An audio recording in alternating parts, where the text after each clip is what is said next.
and team. Hi, everybody. I'm going to get set up here. When Sharon and I were driving over this morning, we both realized that this is the 2-year anniversary of when I first came to speak with and enjoy this wonderful community of yours, Unity of Tampa. It was June of 2016 that we first arrived and had the blessing of getting to know you. And that was actually at the start of my Master's of Science program in Human Nutrition and Functional Medicine. And this Tuesday, we're flying to Portland so I can walk in cap and gown and finish. Isn't that awesome? 2 years. Where did it go? It's amazing. So thank you. You guys have kind of been the bookend. Or what do they call it? Since we just sang the Kyrie, it made me think of the Blarney Stone in Ireland. Don't you kiss that for good luck or something? So Unity of Tampa is my Blarney Stone. I like it. I did want to, because today is Father's Day, have additional recognition for fathers. Raise your hands if you're a father, a stepfather, a father-in-law, father of our four-legged furry friends. Yes. Thank you. We love you. We appreciate you. We honor you. And I'm going to share the story of a father to start off today's talk, which is stopping, calming, resting, and healing, who lived in the 1850s. And this particular father was a farmer, and he owned a plot of land that butted up right next to a very highly trafficked road. In the 1850s, that meant, of course, horse and buggy, horse and rider, walkers. And one day as he was out plowing his field, or whatever this action is that I'm doing, he heard, and he looked off and he saw, here came a horse and rider. And he saw them coming, and he was so impressed because, as happens when the horse and the rider are really unified in purpose, that rider was just in a flow, and he could see them galloping, and it was just a beautiful sight. And as they got closer and closer, he could see the determination and the purpose. And there they went. Wow, such a beautiful sight to see. Kind of like when we see a really cool car on the highway. That was what it was like. And then he went back to plowing. A few minutes later, again, he hears, and it's coming from the opposite direction. So he's looking out, now who's coming? Lo and behold, it was the same horse and rider. And they got closer and closer, and same determination, same speed, off in the opposite direction. He thought, I wonder if they forgot something at home or left their cell phone. So he's, okay, well, whatever. He goes back to plowing again, or hoeing, or whatever. And not very long after that, again. And he thought, I know that horse beat now, hoof beat. And he looked back and he saw that same horse and rider coming. He thought, I got to figure this out. So he gets off to the edge of his property there, right on the road, and he shouts out as the horse and rider are coming closer. And he says, where are you going? That rider looked off and he said, ask the horse. And yes, that's funny, because sometimes in our lives, doesn't it feel like every intention that we had to handle a project, or every intention that we had to do something at work or in a relationship, we had the good intention of making it simple, making it clean, being efficient, and all of a sudden, it's just gotten a little bit out of control. How's that happened? Interestingly, we've developed some amazing technology. I remember my first radio job when I was in high school in the 1980s. I'm giving my age away. That's fine. I'm 50. I love it. And we got a fax machine. And the fax machine could spit out an entire page of text within 3 to 5 minutes. And it was the kind of fax machine that if you touched it too soon, it got, look, there's some young people in here, and they're like, what? You waited 3 to 5 minutes?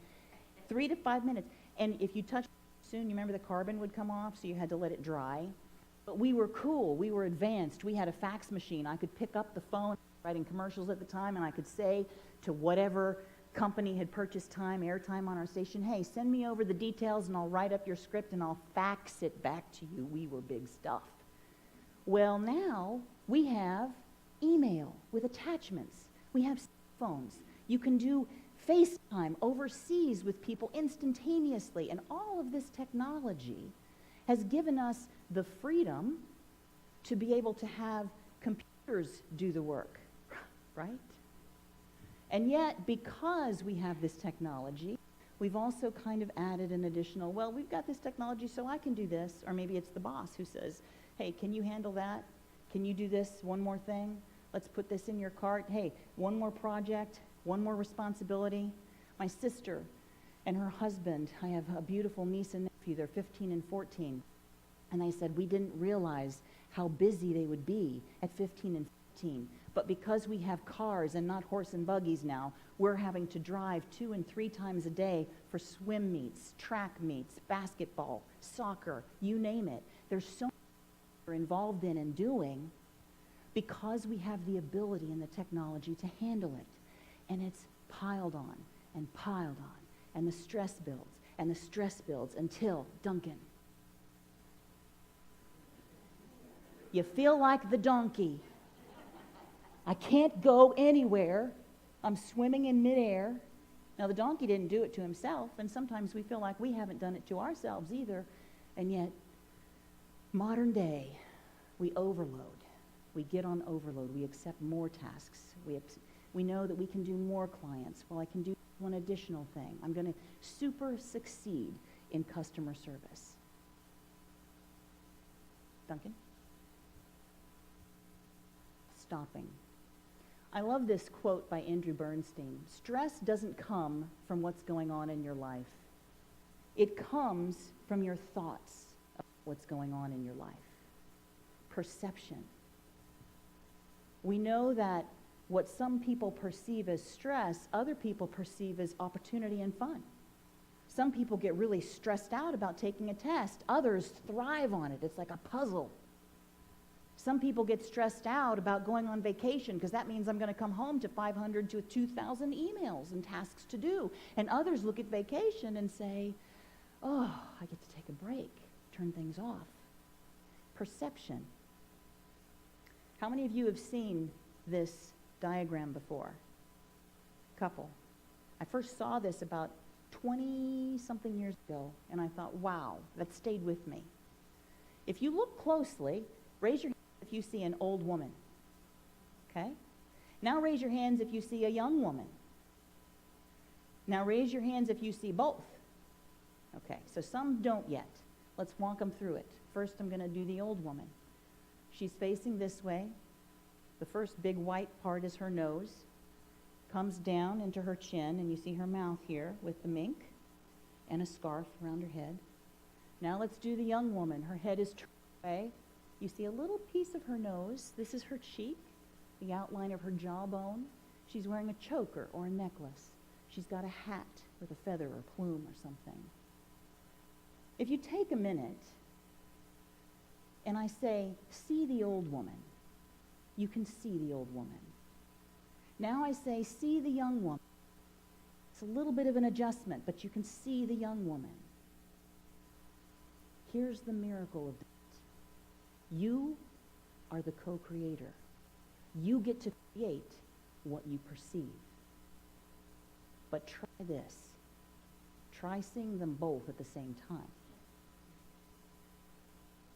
It's one or the other. Interesting. Because as soon as you see the one, you don't see the other. There's something that happens to us physiologically that I've just learned about in the past 6 months. And it's very applicable to our perception. There's a little spot in our brain. It's towards the end, at the top of the brainstem, the back here, called the locus coeruleus. Locus coeruleus. When I first heard the Latin, I thought, well, that's appropriate. Little local co-ruler in there, dictating stuff. That's not what that means, actually. I found out that coeruleus, and the spelling of it means blue, because during autopsies they found that this is a little blue spot in our brain. And what they found was this spot is responsible for gathering and sending. First, it gathers information from the chemical makeup going on at the front of our brain. And that is where we feel emotion, or where our brain interprets emotion. Specifically, the locus coeruleus is looking for anxiety, fear, stress, anger. Why? because it's responsible for signaling the hypothalamus, danger, Will Robinson. There is a tiger right over there. It's time to tell the pituitary and the adrenal and the thyroid to get a move on. Send out that adrenaline, or as they say now, norepinephrine and epinephrine, to get that cortisol moving. Shut off the digestive hormones. Shut off the romantic hormones, because you don't need to do any of that when you're running from a tiger. Okay? And at the same time that it's sending this signal to the hypothalamus, this is all within a split second, it's going back up to the emotional core and saying, what else you got for me? What else? What else is going on? Now, this is happening, like I said, in a split second. So you, as the human being responsible, have probably not had the opportunity to yet say, stop, I'm out of danger, nothing's going on. So what's it doing? It's creating a loop. What's going on? You're afraid, you're stressed, you're angry, you're despondent. Boom. Trying to trigger the hormone reaction. Back up, back down, back up, back down. Faster than you can, well, it's actually the speed of thought, which is faster than the speed of light. Just had to throw that out there. We just found that out. Sorry, Einstein. But isn't that amazing? Again, where do we come in? It's when we are aware of this loop that we have the opportunity to stop. And we decide, charging me to take control. This isn't Duncan, and the lights flashing on and off aren't Duncan, just to let you know, I think we have a spirit in the house today. Work with me. Okay. Thank you. So we get to decide, do we want to continue in this loop? Now, here's the hard thing. When you're really angry, have you ever tried that counting to 10 thing? Because this is how it works for me. You know, people say count to 10 when you're angry before you say anything, and I'm like, 1, 2, 3, 4, 5, 6, 7. I'm really good at multitasking, so I can still stay angry and count to 10. So if I really want to stop, I have to be aware of it and take a different action. That goes to Duncan, calming. And Eckhart Tolle said that stress is caused by being here but wanting to be there. That's the modern day version of Ram Dass, who said, be here now. So just as with perception, you can't see the old woman and the young woman at the same time. We also can't be in this moment and be stressing or having thoughts about, is this situation going to demonstrate the same results that I found, whatever that situation may look like, last time? Is my boss going to be angry again? Is my partner going to do X, Y, Z again? Is my child going to have this same thing because this was our past experience? This is the present moment. Or if I don't get this done, what's going to happen? Is the client going to be upset? Is my boss going to be upset? Is my spouse, my parent, my child, my sibling, my best friend? When we're in that present moment, we can't go back, we can't go forward, we're simply here. And somebody who knew that really, really well is a man who, I love his name, I'm going to tell you in a second. He used to be a Navy SEAL, and he created an organization called SEAL Fit. His name is Mark Devine. How cool is that? He didn't change his name. That's his name, Mark Devine. And he knew from his Navy SEAL training that in order to be present, in order to stay alive as a Navy SEAL, he had to be in that present moment. He had to be willing to see every opportunity, not what he thought might happen, not what had happened in the past, but he had to be present to every opportunity that would make itself available. That meant being here now. Not there, being here. And one of the methods that the Navy SEALs learn is called 4-square breathing. Unlike counting to 10, it's something that so occupies you that it actually breaks that chemical loop that's going on. And I want to walk you through it. I love this process. It's incredibly calming as well. We start off by exhaling. Don't do it yet. We exhale, because I'm going to talk for a while and you'll be like, ah. So we start off by exhaling, and then we're going to count to 4, and then we're going to inhale, on a 4 count, and then we're going to hold it on a 4 count. And then we're going to exhale on a 4 count. And we do that. So I will say hold, inhale, and use my fingers for counting. Okay?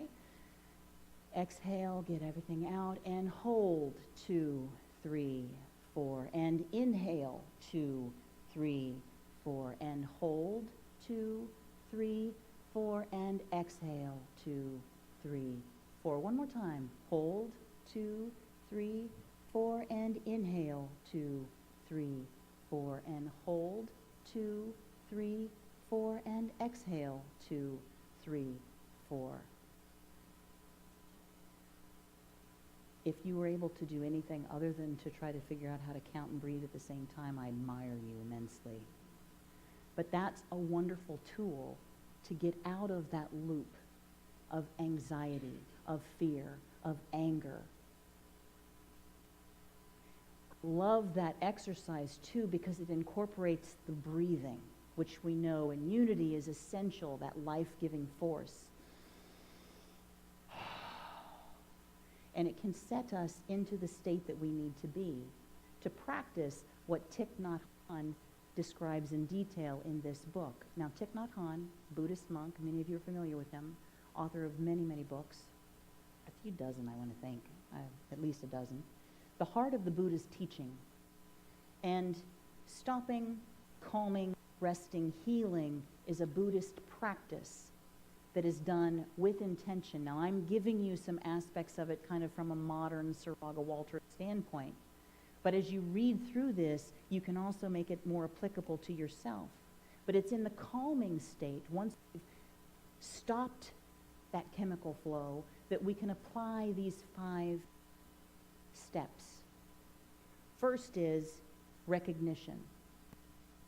Recognition that we're having the emotion.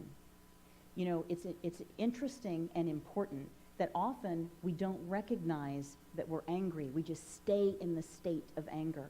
Or we don't recognize that we're afraid. Yes, you know that you're afraid, but you're not acknowledging and recognizing the fear. It's, and it kind of blinds you. Or the anger, and it kind of blinds you. Again, that blinded feeling that we have. So the recognition of it is the important first step. Now, interestingly, Bobby and I were talking in between the services. And he said, how am I, if I'm ever in that state, how can I stop myself so I can get to the calm? And this is what I know. Just as you have a thought and you're trying to communicate it to somebody, you do not have to sit there and figure out what the words are and how to put them together in a sentence in order to say them to somebody. You've already learned the words, you've already learned how to speak, and that thought process comes out of your mouth. The same thing happens with this process. Once we've learned that we have the ability to do it, and we've acknowledged that we have the ability to do it, when we are in that situation, it will come to you. That's part of the awakening process. That's a really cool thing. And you're not going to ever unlearn it. It may take a little bit longer. It may be that we stay in that, oh, this guy, for a good 10 minutes, but the next time it's 8 minutes. And the next time after that, it's 5. And before you know it, when somebody is triggering you, it's a trigger, and you're no longer triggered. It's a aha. It's practice. But we have the capability once we've learned that we have the capability.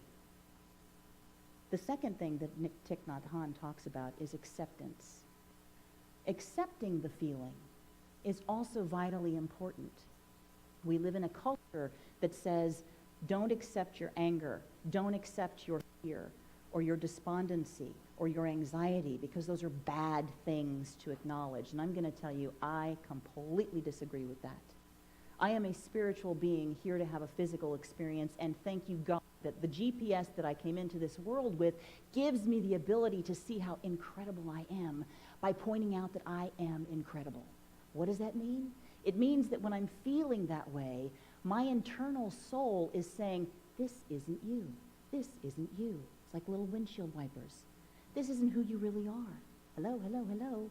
Hello, hello, hello. I have an internal message, as do you do, that your soul says, This isn't who you are.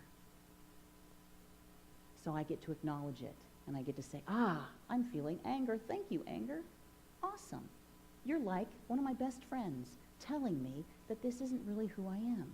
Why am I feeling angry?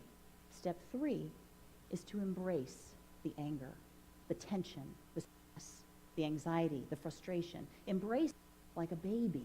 Now, think of that. Hold on to a newborn infant in your hands, and it doesn't know how to communicate with you. It just knows how to feel. And we have empathy for that newborn infant to say, I don't understand why you're upset. Let me try to look deeply, step 4, into you. And the way that we can figure out why we're upset is to be honest. Step 1, recognize that we are upset. Step 2, accept that we are. And again, I'm covering all of those fears, stress, anxiety, depression, whatnot, going into embracing and looking deeply. And then the 5th part happens with insight. Because isn't that trying to figure out anyway? How do I handle this problem? How do I respond to this person? How do I improve this situation? How do I remove myself from this situation? So many different possibilities. And everything in life is designed around how we can do that. So we're given all of these tools in order to do it. That's really cool to me.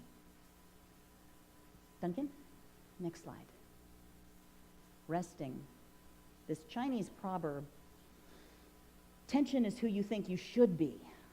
Relaxation is who you are. That kind of goes hand in hand with what we just talked about.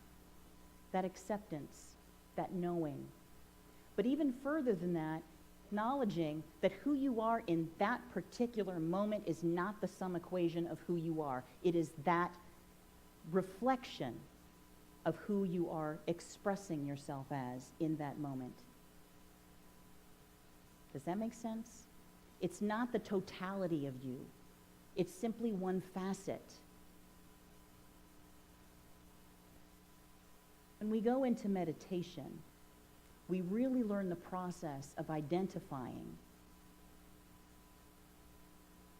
who am I versus who I think I am in this moment. I love this picture. It's the pillars. You guys, the Hubble telescope took this of the pillars, 1990 something. I want to say 94. When I first saw it, I was blown away. Just to give you some perspective, this is about 5,000 light years away. From top to bottom, it's 70 light years tall. From side to side, it's 55 light years wide. That is immense. There's some kind of incredible peace that I get, and I don't quite know how to explain it. But when I see pictures like this that are the universe, it reminds me I am that. This situation, this point in time, this frustration, this anxiety, that is not the total sum of me. That is an expression of the total sum of me. There's a meditation that I like to do. I'm a kind of a sci-fi geek too, and Sharon still loves me. But I imagine that I'm on a comet when I'm meditating sometimes, and I'm flying through something like this, just seeing the magnificence and the wonder and the awesomeness of it, and realizing that I'm connected. That Source has the same tie to me as it does to this miraculous, wondrous exhibition. It's truly phenomenal. Meditation pulls us into the state of connection to Source that we're longing for. The disconnection to Source is when we get into the what ifs, the why nots, the will it happen agains. But connection to Source allows the door to open. See, the door's never gone. Sometimes I think we think that when we're in a moment, we're completely separate and alone and disconnected, and we're not. We've just forgotten that it's our choice to open or close the door. We open the door through meditation. That is our responsibility, or prayer, or some means of connecting ourselves with the higher aspect. Some call God, some call life, some just say source, some say love. What do you call that higher being? It's our job to open the door. We don't have to then go wandering around and try to figure out some formulaic equation that actually gives us the answer that we're looking for. That comes because our intention is opening the door. It's the same thing when, for those of us who grow up in the Christian background, and we heard, if you have the faith of a mustard seed, that mustard seed is intention. I have intention for something. I have intention for allowing myself to receive this message, whatever that is. And we go into the problem by opening to the receiving. Have you guys done 4T? Tithing of time, talent, and treasure? A couple people? The same kind of thought process. I am open to receiving. We make it thus because we step into the possibility. There's a study that's coming out this summer. It's actually in July, and it's going to be in Ecology, Health, and Medicine. It's a meta-analysis, which is basically a study of studies.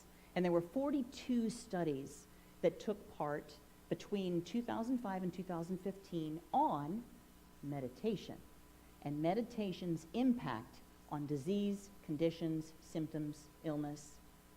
Now, that's not very many, to be quite frank, because in 10 years' time, you think there'd be more, but hey, prior to 2005, there might have been 5.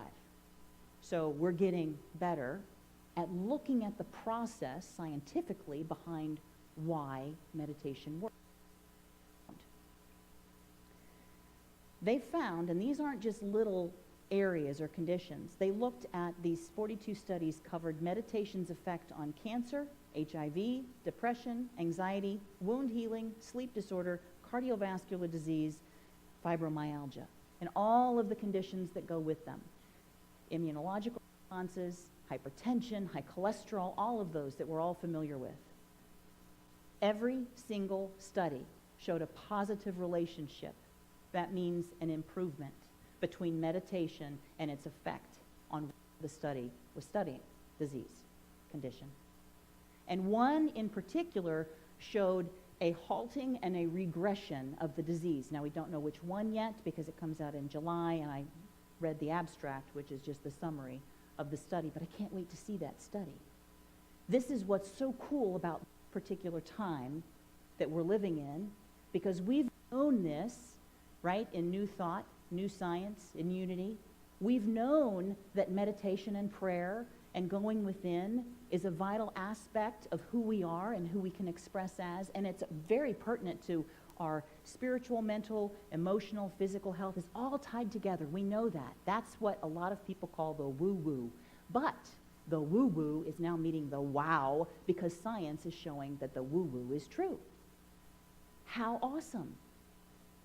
Meditation is that process of to resting, to allow, as Thich Nhat Hanh talked about, insight, the step 5. What do I do? What's my next best step? Duncan. Healing. William Burroughs, a motivator, said, your mind will answer most questions if you learn to relax and wait for the answers. Different people have said it different ways. Einstein said that he used to actually go into a sleep and ask the question that he was looking for. And as he would go to sleep, he would have some insight that he would then wake up and write down. The process may look a little bit differently, but it follows the same. It's intention.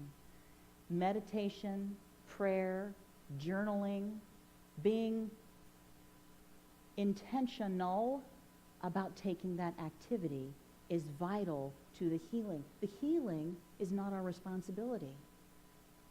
Getting to that point is our responsibility. But we have to set the stage. We have to set the environment, create the space to allow Source to come in, to provide the healing, to provide the insight, to give the answer, to work on the relationship, to understand how to be with another human being. And I'm going to tell you something.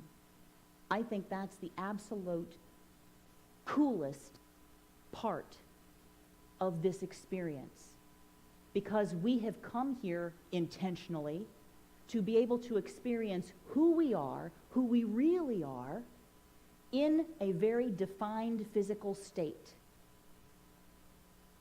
And I'm going to rely on Spirit to translate that however you want to, because it just gave me goosebumps, so something's going on. But I think that's amazing. We are co-creators.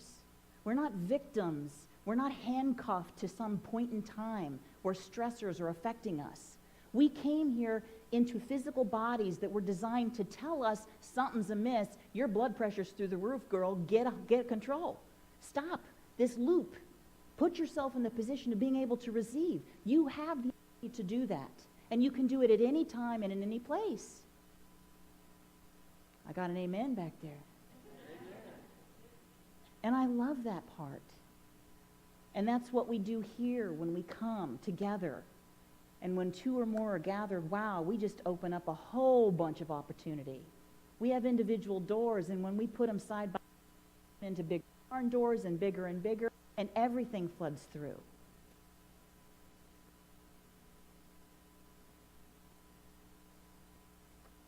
That's a lot of hope.